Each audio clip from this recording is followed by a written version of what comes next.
Hi there! You have found Musing Heavy, the website devoted to alternative reflections on hard rock and heavy metal. My name is Stephen Meyer, and this is part 4 of a series entitled Sound Quality and Authenticity in Heavy Metal and Hard Rock, Implications and Controversies. Okay? And so what we've been doing throughout this series, in the first 3 parts, I've concentrated mostly on sound quality, right? In other words, we sort of start off by looking at what are the characteristics of, say, a heavy metal or a hard rock recording that makes it sound good to most listeners. Okay, so we sort of had a little checklist. Here are the attributes that usually go into that good recording or that good production. And then I gave some examples of what you might call some benchmark recordings that most fans of heavy metal and hard rock would agree these are really good sounding in a conventional sense, right? And then we went on in the series to talk about, well, there are exceptions, right? Not every recording in heavy metal and hard rock has to be conventionally good sounding. Some can be kind of murky. Some can be kind of raw. And depending on what the band is trying to achieve, these recordings can be completely appropriate, even if some fans have a problem with them, right? So I talk about that, give some examples, etc., right? And then I look at, in really part 3, the other side of the coin, right? I think there are examples in hard rock and heavy metal where certain recordings actually go too far. In other words, they're too pristine, too well produced, right? And in so doing, actually take away some of the power that should be inherent to any hard rock and heavy metal recording, right? So again, we look at some examples. Now, in this episode, I want to tackle authenticity in a much more head-on way. In other words, how much authenticity or realness is a listener willing to give up in the name of achieving good sound? Okay. And in this episode, I'm especially going to look at all the controversy, well, not all, but many of the controversies surrounding the use of backing tracks in live concerts. Again, as I said in previous episodes, I think this might be about as controversial as it gets right now for a lot of heavy metal and hard rock fans, or at least a lot of chatter is surrounding these issues. So let's dive into this. So as always, you can follow the links if you want to just read the paper and not worry about the YouTube presentation. So it's all there for you. All right. So I'm asking in a fairly lighthearted way, should Paul Stanley be listening to Ian Gillan, right? And I hasten to add there's a question mark there. So I'm not saying he should, but should, is it a possibility, right? So when it is discovered that an established band is using various non-live, pre-recorded backing tracks to supplement in-concert performances, comments can reach frenzied levels in various music websites and social media outlets. As I said, this has become really controversial. Now, I'm referring specifically to hard rock and heavy metal. With other forms of music, I think live enhancements are commonplace and probably expected. A lot of pop artists, this is expected, right? But not necessarily in hard rock and heavy metal. But one of the more high-profile examples, in terms of hard rock at least, involved Kiss while they were in the middle of their 2023 farewell tour, and especially Paul Stanley's use of voice augmentations during the live shows. Okay, now let's get something straight here. Paul Stanley is not lip syncing. Okay, he is indeed singing those Kiss classics.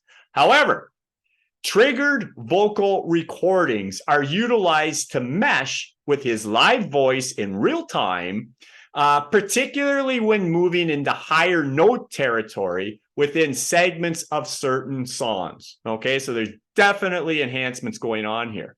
Now, it's noteworthy that it took an actual malfunction to bring this practice to light, prior to which little was made of Stanley's ability to hit the high notes. Yeah, okay, some people were wondering about some previous recordings, and it sounds like Paul's a little rough, etc. But it was really once they were exposed that it kind of, the rhubarb really hit, right?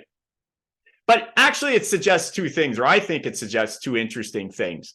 First of all, that the technology is quite convincing. right? That it took a malfunction. Before that, most people were, I didn't hear a lot of problems. Most people thought Kiss sounded pretty great on this tour, and most people were pretty happy. So it took a malfunction. And perhaps the second takeaway here, if you are indulging in enhancements, don't get caught, right? So I guess there's a bit of a lesson to be learned, not a particularly moral one, I suppose, but there's a lesson to be learned there too. But at any rate, after exposure, very heated deliberation emerged from all kinds of different arenas. Certainly the Kiss fan base was alight with all kinds of opinions on this. There was a lot of commentary from other hard rock and metal performers. And then just lots of people looking in were sort of voicing their opinions on this. To people like me, just sort of wondering, okay, is this appropriate? Is it inappropriate? Regarding other hard rock and metal performers, I'm struck by how many people have weighed in on this, especially say in the last year or so. One of the more recent ones I've read came from John Gallagher, bassist and vocalist for the heavy metal band Raven, great band, by the way. And in a nutshell, John was saying, look, if you can't cut it live, maybe you shouldn't be performing anymore, right? So he took a pretty strong stance there. And there's actually been quite a few others, have more or less agreed with John over the last little while. But then there is the other side. Blackie Lawless was maybe a good example from Wasp.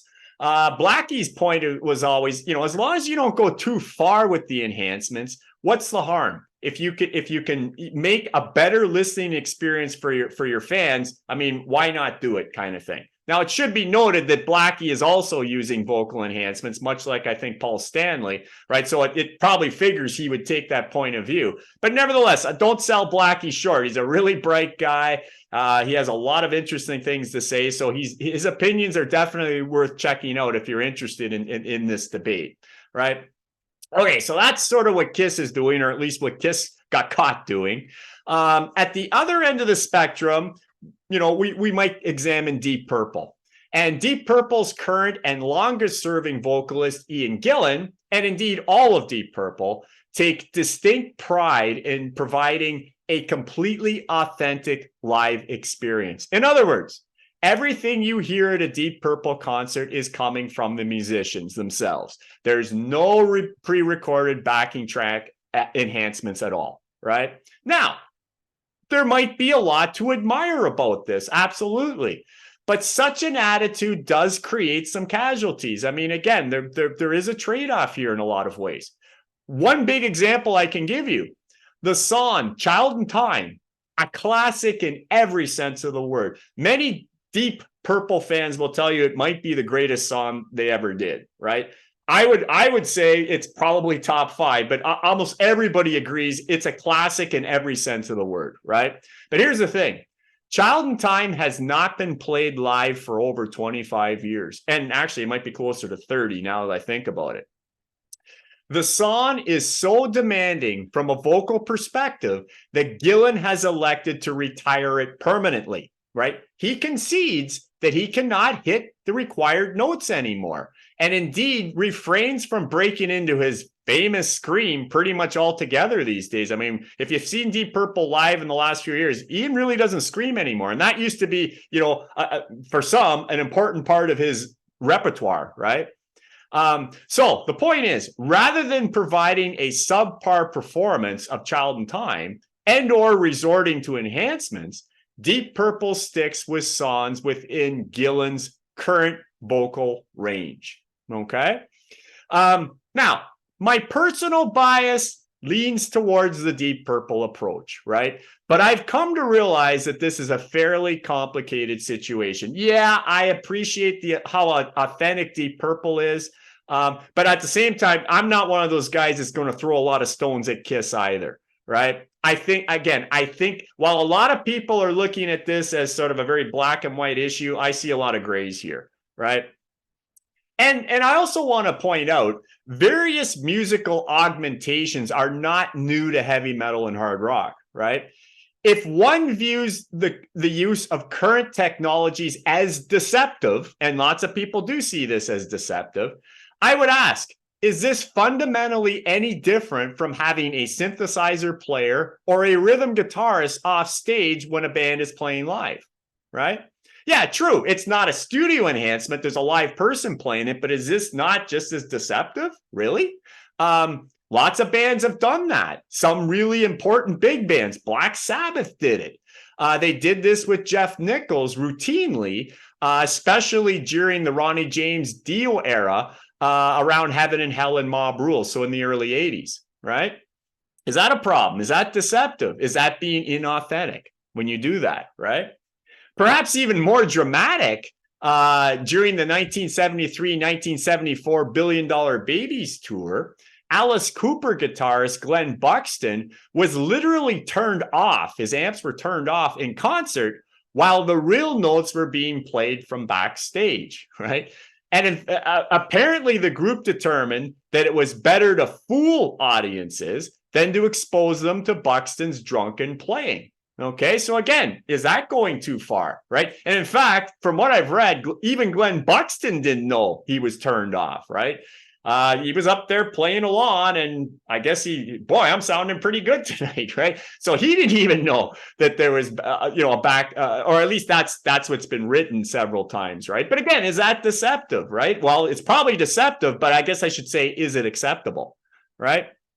Okay, and I think related to all of this, under the terms of realness, et cetera, you might say, although it is fairly commonplace today, in and around 2010 or around that time, Ozzy Osbourne and Rob Halford for Judas Priest, singer for Judas Priest, took a lot of flack for using teleprompters to get lyrics right while in concert. In fact, much of the backlash, somewhat ironically, was led by Iron Maiden vocalist Bruce Dickinson, who, Bruce, commits his band's complex bank of lyrics to memory and apparently thinks everyone else should follow suit, right? Now, I remember at the time, and I was actually kind of sad to see this, because Ozzy took a ton of ridicule over this at the time, which in hindsight, I think has become fairly unfair, because lots of people use teleprompters today, right? But is that somehow cheating, right? Is that being a little less authentic than you can be, right? Certainly Bruce Dickinson thinks so, and I guess there's a lot of fans that would agree with him as well, right? So again, where do you draw the line with some of this stuff? Okay. From a listener's perspective, such issues have been fuel for substantial debate, right? And that's what I find interesting about a lot of this. At its most basic, do you want to see and hear a perfect concert, or are you impressed by maximum transparency and authenticity, right? Where do you stand, or are you somewhere in between there? Here's a few things to consider. Okay, so to kind of widen this out a little bit. If everything is strictly live, no enhancements, okay, everything is strictly live, then each concert leans towards being completely unique, right? Because even though a band might have the same set list for a given tour, if everything is totally live, the likelihood of them playing it exactly the same every night is almost nil, right? Whereas the more choreographed a live presentation is, where there's lots of enhancements, etc., the more likely each show on a given tour will be fundamentally identical. Okay. Now, again, I'm not saying one is right or wrong. I think it's up to the consumer as to how much this will matter. Okay. Point two, which is related to point one, but there's a couple things I want to expand on here a little bit. Because of the uniqueness of full authenticity, the possibilities for off nights, that's it. The possibilities for off nights definitely rises, okay? But so does the chance for a truly magical experience, right? For example, the late, great Jeff Beck and the late, great Rory Gallagher, Richie Blackmore, great examples of guitar players who were very much into improv. They might have had the same set list from night to night, but they didn't play them the same way, right? They were very off the cuff, very spontaneous players, right? Well, the beauty of that was, if it worked, these guys were absolute magic, right? But it didn't work necessarily every night, right? Sometimes when you're taking chances like that, it's not always going to fit. It's not always going to work, right? On the other side of the coin, though, concerts that rely heavily on embellishing technologies will inevitably be consistently good, but less likely great. When you're using a lot of backing tracks and technologies, etc., it kind of forces musicians to play in a certain way. Like they got to be on time with the technologies, etc., right? They can't take any chances or very few chances. They can't do much improv, etc. So the chances of a concert being good are really high. I mean, you're likely always going to see a good show, but they're also going to be kind of the same. But the chances of it being truly magical or great are also probably pretty low, right? Because of that. So again, it kind of comes up to, it's down to the taste of the fan, I guess. Fans that value unique events and the potential for things to be exceptional are likely going to favor full authenticity whenever possible, even at the risk of possibly witnessing a subpar performance. So it's kind of a big risk, big reward kind of thing, right? Okay, so to bring this, to look at things, a couple other issues here. And I'm still going to frame most of this as questions because I really do believe there aren't a lot of right and wrong answers here. Would it be in the artist's best interest to be more transparent about the use of backing tracks and these types of technologies before a tour begins? Okay, because then theoretically, each fan can decide if such tactics are to their liking before they purchase tickets, right? So if Kiss would have come clean about using backing tracks before the tour, right, then you can decide. You can say, you know what? I don't want to see Kiss like that. If they got to use the technologies, I'm going to pass. Or you might be the type of fan that thinks, hey, I don't care. And besides, if they sound even better with the technologies, hey, sign me up. I mean, I don't want to hear Kiss when they can't hit notes anymore, right? So again, at least you give the fan the choice to decide which approach is more to their liking, right? But then the other side of the coin, to some degree, is it better to keep up appearances, enhance the mystique, and hope, of course, that technical glitches do not expose the band? Would you rather not know that there's no Santa Claus? I mean, there are fans like that, right? It's like, I don't want to know if Kiss is using enhancements. Don't tell me either way, right? I want to keep up the appearances of greatness. I want that illusion of greatness when I'm watching them, even if they really aren't that great anymore, right? So some people just don't want to know. If you're using enhancements, don't tell me. I want to pretend that you're still as great as you ever were, right? So again, you can look at that in a couple different ways too. All right, another thing to consider here, or other themes we could explore. So if Paul Stanley cannot sing Love Gun the same way as on record as he does live, should Kiss go the Deep Purple route and just delete the song from the set list? Okay, that's an option. Or should Paul Stanley sing the song in a lower register and perhaps even choose a different key, even if this sounds quite different from the record? So if Paul can't go, Love Gun, go Love Gun. Okay, it's going to be different, but hey, it's an option, right? Okay, or given that Love Gun is considered a staple, and it's not really a hit necessarily, it's a big favorite though of Deep Kiss fans, right? Would Kiss fans feel cheated if the song is A, not at least attempted, or B, too different from the recorded version? These are questions that would apply to countless other groups with classics or hits even that are difficult to play as the record. Okay, so again, where do you stand on this? All right, another issue here. Are there points at which the quest for authenticity actually starts to become kind of ludicrous, right?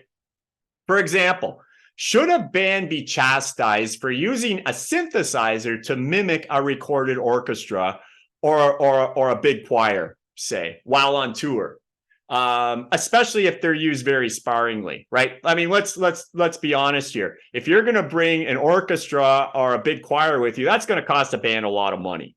So let's say they got one song in their set that in the studio they used an orchestra to help enhance it. Well, should they be obliged to drag that orchestra with them all around the tour just to play that one song so it's fully authentic? or would it be fair enough to use a backing tape in that sort of scenario, right? Or are you a real stickler for this? Should songs that have multiplayer symphonic moments on the records simply never be played unless an actual orchestra and or choir are present? Well, that's kind of what Deep Purple did. There were times in their career where they did do full shows with a full orchestra, right? I mean, not whole tours, but you know, specific shows, right? Full authenticity there. I mean, Metallica did that for, I mean, they have a couple S&M and S&M2, right? But they don't routinely do this, right? So again, how far do you think this needs to go, right? Okay. Another point I'll make, if a band is renowned for its high level of musicianship, does this lower the tolerance for live trickery when in concert? So if one of the big selling points of a band is that they're just, you know, your musicianship, they're just wizards, right? That the reason you'd want to go see them is just like, how the heck do they even pull this off? The musicianship is so high. That's why I'm going to see them, to say, how the heck can they even do this, right? Does that lower the tolerance for any live trickery when in concert, right? The players in heavy metal in particular are often lauded for their exceptional abilities. And I will always say that, especially like, say, you know, in thrash metal, death metal. I mean, the musicianship is just off the charts with these players, right? But because of that, because that's kind of one of their big selling points, right? Does that make it more offensive if they would use some sort of enhancements when they're playing live, like triggered drums or whatever, right? Okay, so does this make it more justifiable for a metal audience, for example, to balk at live augmentations, like say compared to maybe hard rock, for example? Or another thing we can raise, is it conversely, is it reasonable that hard rock bands celebrated primarily for the show and not necessarily for musicianship? So, you know, Kiss, Alice Cooper, Wasp, Marilyn Manson, etc. So is it reasonable that these types of hard rock bands that are very theatrical be judged less harshly if they're using enhancements? I mean, going back to Kiss, I mean, let's face it, a lot's going on at a Kiss concert, right? They're playing their tunes, but I mean, you know, the stage is blowing up. They got flash pods going everywhere. They're literally flying around. I don't mean running around. They're flying around, right? If you've ever seen them, there's all kinds of things going on, right? There's a whole lot for those guys to remember and to do, which music is only part of it. So if they're using some enhancements because it's a big show, you know, should we cut some slack because of that, right? And Kiss is not known for their musicianship anyway. They're known for the show, for example, right? Okay.